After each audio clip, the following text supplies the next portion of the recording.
વિદ્યાર્થી મિત્રો, ન્યૂ શ્રદ્ધા વિદ્યાલય યુટ્યુબ ચેનલની અંદર તમારું સ્વાગત છે. આ પ્રશ્નની અંદર આપણે વ્યવસાયનો અર્થ આપી એના લક્ષણોની ચર્ચા કરશું. ત્યારબાદ આગળનો પ્રશ્ન પણ આપણે અહીંયા અંદર એડ કરી લીધો છે કે જે રોજગારનો અર્થ આપી એની લાક્ષણિકતાઓ ચર્ચો. તો આગળ આપણે પ્રથમ પ્રશ્નની અંદર પહેલા પ્રશ્નની અંદર આપણે ચર્ચા કરી હતી કે આર્થિક પ્રવૃત્તિઓ જે છે એ ત્રણ રીતે છે એ થાય છે: ધંધો, વ્યવસાય અને રોજગાર.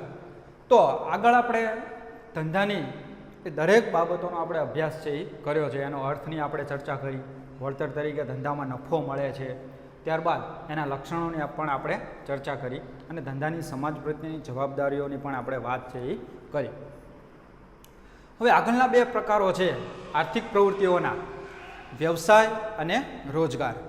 તો ધંધામાં આપણે આગળ જોયું ભાઈ વળતર તરીકે ધંધામાં એ નફો છે, ધંધાદારી વ્યક્તિને મળે છે. હવે અહીંયા વ્યવસાયની અંદર એ વળતર મળે છે, કારણ કે વ્યવસાય પણ એક આર્થિક પ્રવૃત્તિ છે, રોજગાર પણ એક આર્થિક પ્રવૃત્તિ છે કે અહીંયા નફાના ઉદ્દેશથી કે વળતરના ઉદ્દેશથી એ કરવામાં આવતી પ્રવૃત્તિ છે. તો અહીંયા વ્યવસાયમાં છે એ વ્યવસાય કરનાર વ્યક્તિને એ વળતર તરીકે એ ફી છે એ મળે છે, અને રોજગારીમાં વળતર તરીકે છે એ વેતન મળે છે, પગાર મળે છે. તો એની આપણે અહીંયા ચર્ચા છે એ કરીશું.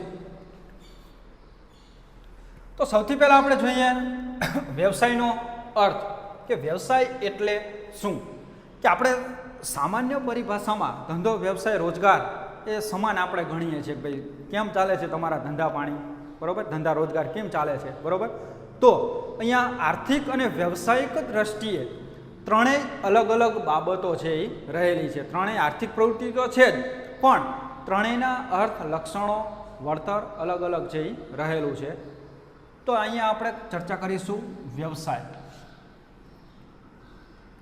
કે વ્યક્તિ પોતાની વિશિષ્ટ જ્ઞાન, આવડત, તાલીમ અને વ્યવસાયિક શિક્ષણ દ્વારા સેવા પૂરી પાડે છે અને બદલામાં અહીંયા શું મેળવે છે? વળતર તરીકે ફી મેળવે છે. તો અહીંયા જે તે વ્યવસાયિક વ્યક્તિ જે છે તો એની પાસે જે તે વ્યવસાયનું વિશિષ્ટ જ્ઞાન હોવું જોઈએ. જેમ કે વકીલ છે તો વકીલને એ કાયદાકીય જ્ઞાન હોવું જરૂરી છે. ત્યારબાદ એની આવડત, એને તાલીમ લીધેલી હોવી જોઈએ, એ વ્યવસાયિક શિક્ષણ હોવું જોઈએ, એટલે કે LLB કરેલું હોવું જોઈએ. ત્યારબાદ એ વિવિધ પ્રકારની જે સેવાઓ પૂરી પાડે છે, કે વકીલ છે કોઈ અસીલ વતી કેસ લડે છે કોર્ટમાં, તો એ સેવા પૂરી પાડે છે અને બદલામાં જે અસીલ પાસેથી શું મેળવશે? ફી મેળવશે. કે જેનો એ કેસ લડે છે તો એ કેસ જે લડાવે છે તો એ વ્યક્તિ એને શું આપશે? ફી આપશે. તો અહીંયા વળતર તરીકે વ્યવસાયમાં શું મળે છે? ફી મળે છે. તો વ્યવસાય કરતી વ્યક્તિએ જે તે વ્યવસાયિક સંગઠનનું સભ્યપદ પણ મેળવેલું હોવું જોઈએ. જેમ કે ડૉક્ટરો છે તો ડૉક્ટરોનું યુનિયન હોય, સંગઠન હોય, તો એનું સભ્યપદ છે એ મેળવવું જરૂરી છે. અને એ સંગઠન દ્વારા સ્થાપિત આચાર સંહિતાનો ધોરણોનું પણ પાલન કરવું પડે છે. ભાઈ વધુમાં વધુ આટલી જ ફી છે એ લેવી, બરાબર. તો અહીંયા સંગઠન દ્વારા સ્થાપિત આચાર સંહિતાનું અહીંયા પાલન કરવું પડે છે અને જે ધોરણો, નીતિ નિયમો એ સંગઠને નક્કી કરેલા છે તો એ સંગઠનના ધોરણો કે કાયદા કાનૂનનું અહીંયા પાલન છે એ કરવું પડે છે. જેમ કે ડૉક્ટરોનું યુનિયન છે, બરાબર, વકીલોનું યુનિયન છે, બરાબર, સોલિસિટરોનું યુનિયન રહેલું છે, ત્યારબાદ જે ચાર્ટર્ડ એકાઉન્ટન્ટ છે તો એનું પણ યુનિયન રહેલું છે. તો એ સંગઠનમાં જોડાવી એનું સભ્યપદ મેળવવું પડે છે અને એને જે આચાર સંહિતાઓ નક્કી કરેલી છે એનું પાલન છે એ વ્યવસાયિક વ્યક્તિઓએ કરવું પડે છે. હવે આપણે જોઈએ એની લાક્ષણિકતાઓ.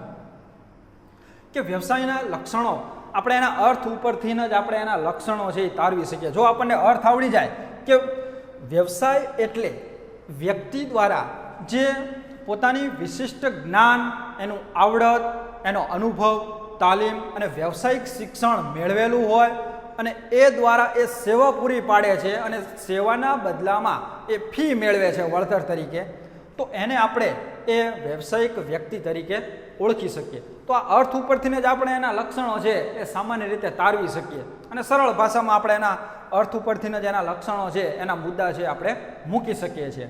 તો જોઈએ અહીંયા પહેલું લક્ષણ છે કે વ્યવસાયમાં વિશિષ્ટ જ્ઞાન, ચાતુર્ય, શિક્ષણ પ્રાપ્ત કરવું પડે છે. જેમ આપણે અહીંયા અર્થમાં જોયું કે વિશિષ્ટ જ્ઞાન હોવું જોઈએ પહેલાં વ્યવસાયિક વ્યક્તિમાં. જેમ કે વકીલ છે તો એને કેસ લડવાનું એમાં વિશિષ્ટ જે કાયદા વિવિધ પ્રકારની કલમો છે, ધારાઓ છે, તો એનું એને જ્ઞાન હોવું જોઈએ. એનામાં આવડત હોવી જોઈએ. ભાઈ ક્યારે કેવા સમયે કેવા સબૂત જે આપણે પેશ કરવા, તો એને એમાં એ આવડત હોવી જોઈએ. ત્યારબાદ એને કોઈ ઉચ્ચ જે વકીલો છે એની પાસેથી તાલીમ મેળવેલી હોવી જોઈએ, અથવા તો જે વ્યવસાયિક સંસ્થાઓ છે તો એમાંથી એને તાલીમ મેળવેલી હોવી જોઈએ.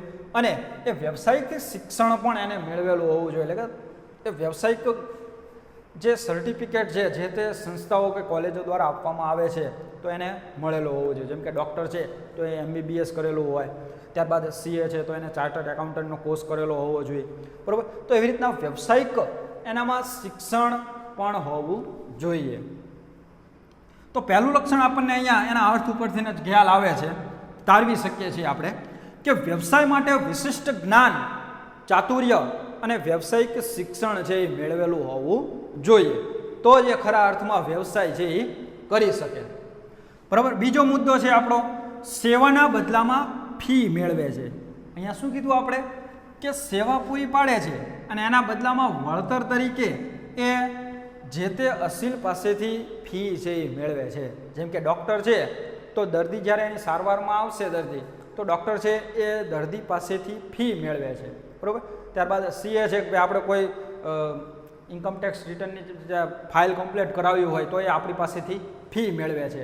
ત્યારબાદ કોઈ વકીલ આપણે રાખેલો હોય કોઈ કેસ લડવા માટે, તો એ કેસ લડશે તો એના બદલામાં આપણી પાસેથી ફી મેળવે છે, બરાબર. તો બીજો મુદ્દો આપણે એનો લક્ષણ તરીકે તારવ્યો એના અર્થમાંથી કે સેવાના બદલામાં છે એ શું મેળવે છે? ફી મેળવે છે વળતર તરીકે. ત્રીજો મુદ્દો છે કે વ્યવસાયિક વ્યક્તિનો પ્રાથમિક ઉદ્દેશ્ય સેવાનો હોય છે, એટલે કે સેવાના બદલામાં છે એ ફી મેળવે છે. એટલે અહીંયા વ્યવસાયિક વ્યક્તિનો પ્રાથમિક ઉદ્દેશ્ય સેવાનો રહેલો છે અને સેવા આપીને અહીંયા ફી છે એ મેળવી શકે છે, બરાબર. આગળનું લક્ષણ છે આવક મેળવવાની સ્વતંત્ર પ્રવૃત્તિ છે. જો આ નવો મુદ્દો આવ્યો, આવક મેળવવાની એક સ્વતંત્ર પ્રવૃત્તિ છે. ભાઈ આપણે માનો કોઈ ડૉક્ટર છે તો એ કોઈ દર્દી પાસેથી ઓછી ફી વસૂલ કરી શકે અને કોઈ દર્દી પાસેથી વધારે પણ ફી વસૂલ કરી શકે છે. એવી જ રીતના વકીલ છે તો વકીલ પણ કોઈ અસીલ પાસેથી ઓછી ફી લઈ શકે, વધારે ફી પણ લઈ શકે છે. એટલે કે સામેનો વ્યક્તિ કેવી એની આર્થિક પરિસ્થિતિ છે તો એના આધારે અહીંયા એ આવક મેળવવાની સ્વતંત્રતા રહેલી છે. ગમે તેટલી આપણે ફી છે એ વસૂલ કરી શકીએ છીએ, બરાબર. આગળનું લક્ષણ છે કે આચાર સંહિતાનું પાલન કરવું પડે છે. કારણ કે જે વ્યવસાયિક સંગઠનનો સભ્યપદ તે થયેલો છે તો એના જે નીતિ નિયમો છે એ એને જાળવવા પડે છે. આગળનું લક્ષણ કે વ્યવસાયમાં મળતા નાણાકીય વળતર અનિશ્ચિત હોય છે. કારણ કે વ્યવસાયમાં આપણને જે વળતર મળે છે નાણાકીય વળતર એ અનિશ્ચિત છે. ભાઈ કોઈ માનો કોઈ ડૉક્ટર પાસે છે એ ગરીબ દર્દી આવી જાય તો એવે સમયે એની પાસેથી ફી ન પણ મળે અથવા તો ન પણ આપી શકે, તો અહીંયા નાણાકીય વળતરની અનિશ્ચિતતા છે. ભાઈ કોઈ અમીર વ્યક્તિ આવી જાય તો એની પાસેથી વધારે ફી છે વળતર છે એ લઈ શકે છે. તો એવી રીતના અહીંયા એના લક્ષણમાં આપણે જોઈ શકીએ છીએ કે ભાઈ નાણાકીય વળતર એ વ્યવસાયિક વ્યક્તિમાં એ નાણાકીય વળતર છે એ અનિશ્ચિત રહેલું છે. ભાઈ કોઈ ફી આપે વધારે, કોઈ ફી ઓછી આપે, અથવા તો કોઈ એવો વ્યક્તિ હોય તો ફી ન પણ આપી શકતો હોય. તો અહીંયા વ્યવસાયમાં મળતા નાણાકીય વળતર છે એ અનિશ્ચિત રહેલા છે. તો આવી રીતના વિદ્યાર્થી મિત્રો આપણે એના અર્થ ઉપરથી જ એ વધુને વધુ લક્ષણો છે આપણે તારવી શકીએ છીએ. અથવા તો કોઈ પણ એવો પ્રશ્ન હોય તો એનો આપણને જો અર્થ સમજાઈ જાય તો આપણે એના લક્ષણો છે એ સારી રીતે તારવી શકીએ છીએ. હવે આપણે આગળ વાત કરીએ રોજગારની, કે જે આર્થિક પ્રવૃત્તિઓના 3 પ્રકારો છે એની અંદરનો ત્રીજો પ્રકાર છે રોજગાર. ધંધો, વ્યવસાય અને રોજગાર. તો રોજગારનો અર્થ આપણે જોઈએ કે રોજગાર એટલે નોકરી, નિશ્ચિત વેતનના બદલામાં અન્ય સાથેના કરાર અનુસાર સોંપેલું કાર્ય કરવાની આર્થિક પ્રવૃત્તિ. કે અહીંયા રોજગાર એટલે નોકરી, કે કોઈના તાબામાં રહીને કોઈની નીચે કામ છે એ કરવું, અને વળતર તરીકે છે એ શું મળશે? અહીંયા આપણને પગાર મળશે. શું મળશે? પગાર. તો અહીંયા રોજગારમાં આપણને વળતર તરીકે પગાર મળે છે, અને એ પગાર જે નિશ્ચિત નક્કી કરેલો હોય છે. જ્યારે આપણે નોકરીમાં જોઈન થઈએ છીએ એમ્પ્લોય તરીકે, તો એ જ સમયે અહીંયા નોકરી આપનાર અને નોકરી મેળવનાર બંને વચ્ચે છે એ કરાર થાય છે કે ભાઈ તમારે આટલા કલાક કામ કરવાનું છે, આ કામ કરવાનું છે, આટલા સમય તમારે આવવાનું છે, આટલી તમે રજા ભોગવી શકશો, આટલો પગાર મળશે, બરાબર, આટલું ભથ્થું મળશે, અથવા તો આ અન્ય સુવિધાઓ છે એ મળશે. તો એ અગાઉથી જ્યારે આપણે નોકરી માટે એપ્લાય કરીએ છીએ ત્યારે જ આ બધી બાબતો છે એ નક્કી કરવામાં આવે છે. એ પ્રમાણે બધું વળતર છે આપણને મળે છે. તો અહીંયા વળતર તરીકે આપણને શું મળશે? નોકરીમાં પગાર મળશે. જેમ આપણે જોયું ધંધામાં છે વળતર તરીકે નફો મળતો હતો, વ્યવસાયમાં વળતર તરીકે ફી મળે છે, અને રોજગારમાં વળતર તરીકે પગાર મળે છે. તો આ ત્રણેય બાબતો છે તમારે ચોક્કસતાથી યાદ રાખવાની છે, કે જે શોર્ટ ક્વેશ્ચનમાં, વિકલ્પમાં કે એક ગુણના પ્રશ્નમાં છે એ પૂછી શકે છે. જેમ કે એવો પ્રશ્ન હોય કે ધંધાદારી એકમમાં વળતર તરીકે શું મેળવે છે? તો કે નફો મેળવે છે. ત્યારબાદ વ્યવસાયિક વ્યક્તિ વળતર તરીકે શું મેળવે છે? તો કે ફી મેળવે છે. ત્યારબાદ રોજગાર કરનાર વ્યક્તિ વળતર તરીકે શું મેળવશે? તો કે અહીંયા પગાર મેળવશે.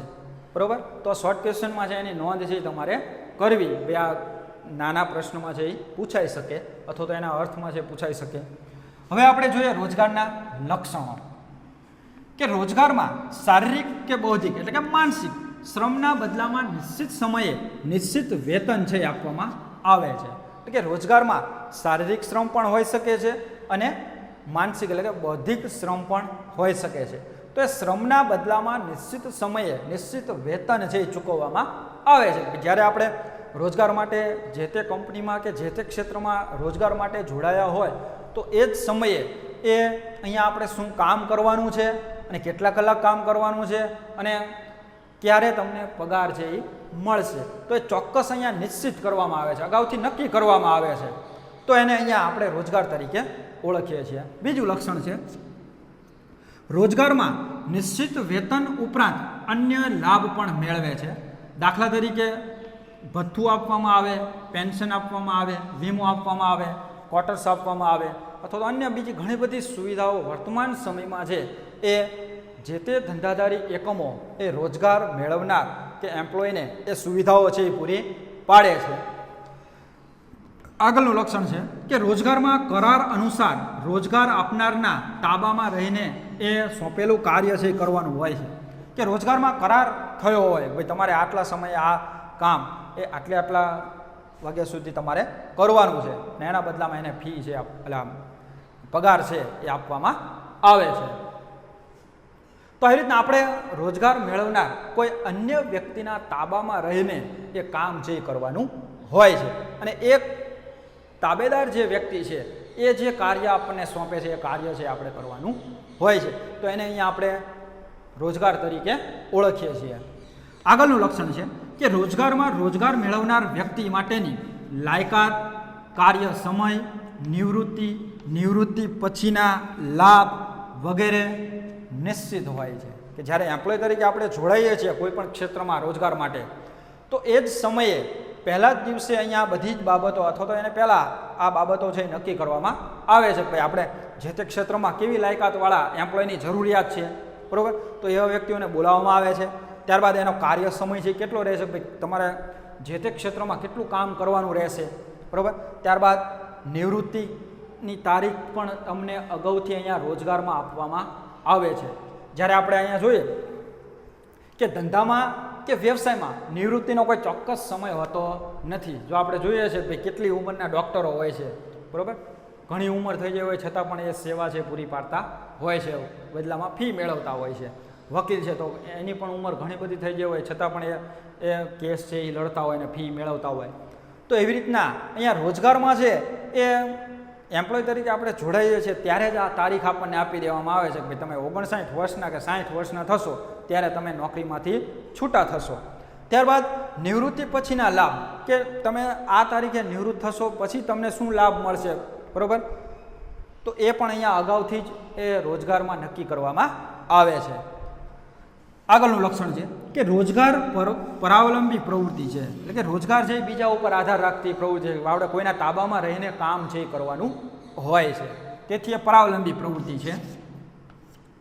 આગળનું લક્ષણ છે રોજગારનું કે રોજગારમાં માલિક કર્મચારી બંને કરાર અનુસાર નિયમ પાલન માટે બંધાયેલા હોય છે. એટલે કે તાબેદાર અને તાબાના કામ કરનાર વ્યક્તિ બંને વચ્ચે કરાર થાય છે કે તમારે આટલા કલાક કામ કરવાનું છે, આટલા વાગે આવવાનું છે, આટલો પગાર મળશે, આટલી સુવિધા મળશે, નિવૃત્તિ પછી આ લાભ મળશે.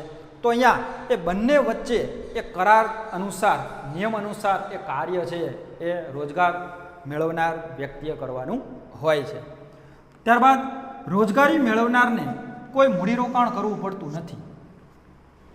જો આપણે ધંધામાં છે મૂડીરોકાણ કરવું પડે, ધંધો આપણે શરૂ કરવો હોય તો આપણે ગોડાઉન છે, દુકાન છે કે પ્લાન્ટ છે એ શરૂ કરવા માટે થઈને મૂડીની જરૂરિયાત રહેલી છે, કાચો માલસામાન લાવવા માટે જરૂરિયાત રહેલી છે મૂડીની, બરાબર. તો અહીંયા મૂડીરોકાણની જરૂરિયાત છે. ત્યારબાદ વ્યવસાયમાં પણ મૂડીરોકાણની જરૂરિયાત છે. ભાઈ આપણે ચોક્કસ ઓફિસ કે ચોક્કસ લોકેશનમાં આપણે ઓફિસ છે ઊભી કરવી પડે, ઓફિસનું ફર્નિચર આ તે બધો ખર્ચો થાય, બરાબર. તો અહીંયા વ્યવસાયમાં ઓછા પ્રમાણમાં મૂડીની જરૂરિયાત છે, ધંધામાં વધારે મૂડી રોકાણની જરૂરિયાત છે. અને અહીંયા રોજગારમાં છે આપણે મૂડીરોકાણની આવશ્યકતા હોતી નથી. ટિફિન લઈને જવાનું, સાંજે ટિફિન લઈને આવતું રહેવાનું. તો અહીંયા રોજગાર મેળવનાર વ્યક્તિએ કોઈ પણ પ્રકારનું મૂડીરોકાણ છે કરવું પડતું નથી. તો વિદ્યાર્થી મિત્રો, આ જે આપણે એ ધંધો, વ્યવસાય અને રોજગાર આ 3 પ્રશ્નોનો જે અભ્યાસ કર્યો છે, તો એને અહીંયા આપણે એના લક્ષણો અને અર્થમાંથી જ એના તફાવતના મુદ્દા છે આપણે તારવી શકીએ છીએ.